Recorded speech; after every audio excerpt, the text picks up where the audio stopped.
but I know it's here to stay and it's here to help. But what I find myself doing is I actually carve out an hour a week to go, where can AI actually optimize something I'm doing that's either repetitive or give me an insight that I don't have already? And in my personal life, I've two applications I use. I'm studying a coaching course at the moment, doing a diploma in it. And I'm like, I have to write an essay. In ChatGPT, there's this there's more than one, but a tutor model that is your academic assistant. And it's telling me, it's assessing the essay I'm writing and it's going, okay, here's your gaps. Here's what you need to do. If I was your tutor, I'd grade this as a passing paper. For distinction, you're going to need to touch on these 3 or 4 points. Suddenly the quality of my work has gone through the roof. Health and fitness, I track everything. I'm like, give me the insights and the data. And it's like things I hadn't thought of. But by incorporating it into life and practicing, I start thinking of other ways that it comes in. And I think people look for, I've seen this as long as I've seen computers.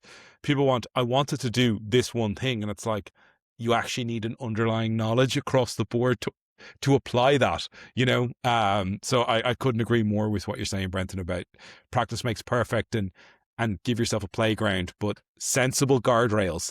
Not your API keys, ladies and gentlemen. Do not do that. We are hard no on that right now. Unless it's under clear governance with trust, right? Totally.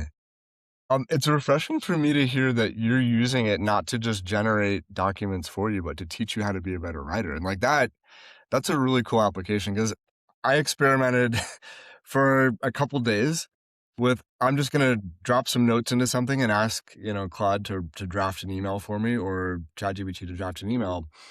And I experimented with that in a very short amount of time. And I realized that like the emails that I sent, even though they felt personal to me, they now that I go back and look, they felt very AI focused.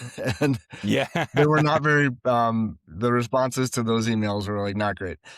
So to your point, it's much better if you can use it as a tool that helps you get better at something that you should just be doing on your own, versus having it do everything for you.